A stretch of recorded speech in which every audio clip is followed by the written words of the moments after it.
Hi friends! Suparna life స్టైల్‌కి స్వాగతం.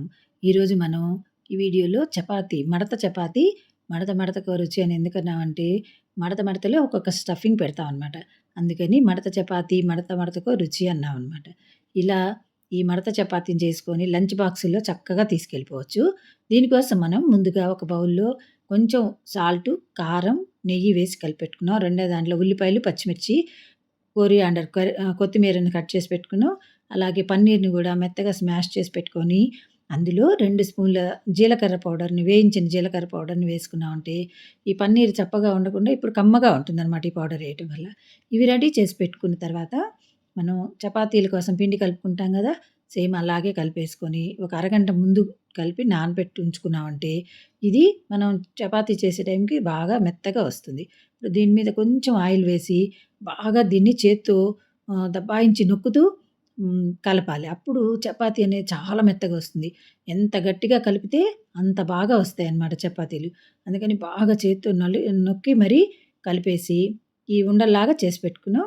మనకు కావాల్సిన సైజులో చేసుకున్న వాటిని పొడి పిండి అద్దుకుంటూ చపాతీ తయారు చేసుకుందాం. ఈ చపాతీ మరీ పల్చగా కాకుండా, మరీ మందంగా కాకుండా చేసుకుంటే మనం స్టఫింగ్ పెట్టినప్పుడు అది పగిలిపోకుండా ఉంటుందనమాట.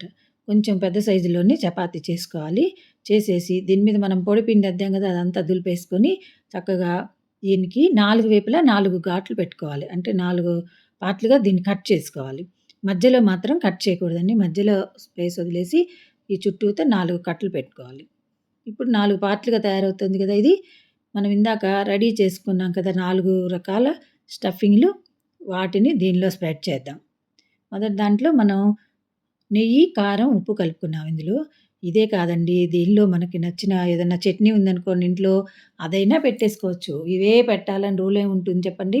ఇప్పుడు దీని బదులు ఏదైనా ఆలు గ్రేవీ కానీ, ఆలు కూర ఉంటుంది గదా! అదైనా పెట్టుకోవచ్చు. ఒక దానిలో క్యారెట్ తురుము, ఒక దాంట్లో ఉల్లికాడలు అలా అనమాట. మనకి ఏవి నచ్చితే అవి అలా ఒక్కో దాంట్లో ఒక్కటి పెట్టేసుకొని, వీటిని ఫోల్డ్ చేసుకుందాం. ఒకదాని మీదకొకటి మెల్లిగా ఫోల్డ్ చేసుకొని, వీటిని ఇలా చేసుకోవటం వల్ల మనకి వేరే కర్రీ అనేది అవసరం ఉండదు. జర్నీలప్పుడు అప్పుడు కర్రీ తీసుకొని, చపాతీ ముంచుకొని ఇలా తినటం రిసిగ్గా ఉంటుంది గదా! ఇలా చేసుకున్నామనుకోండి, పిల్లలు లంచ్ బాక్స్‌లో ఇచ్చినా గూడా చక్కగా వాళ్ళు ఆ కూర వాటితో పని లేకుండా దీన్ని ఇలాగే కట్ చేసుకుంటూ తినేస్తారు. అందుకని ఈజీ ప్రాసెస్ అనమాట ఇది. ఇలా ఉల్లిపాయలు గూడా వేసేసాం. మనం ఉల్లిపాయలు వేసేటప్పుడు మాత్రం ఉల్లిపాయలు వేయంగానే చపాతీ మీదకి నొక్కేస్తే చపాతీకి అతుక్కుపోతాయి. ఈ కొత్తిమీర గూడా అంతే.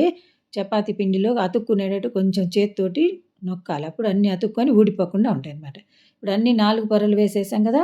ఆ చివర్లను కొద్దిగా తడితోటి నొక్కేస్తే స్టఫింగ్ అనేది బయటికి రాకుండా ఉంటుంది.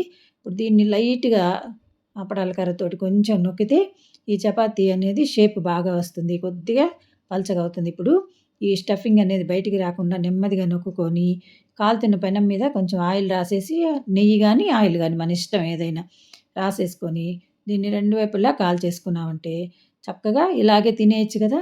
లాంగ్ జర్నీలో ఒక్కోసారి మనకి ఫుడ్ దొరకదు. అలాంటప్పుడు ఇది చేసి తీసుకెళ్ళామంటే మనకి ఇవి 24 అవర్స్ వరకు చక్కగా ఉంటాయి. వీటిని తింటూ వెళ్ళిపోవచ్చు. మనం జర్నీలో ఫుడ్ కోసం వెతుక్కోవాల్సిన పనే ఉండదు.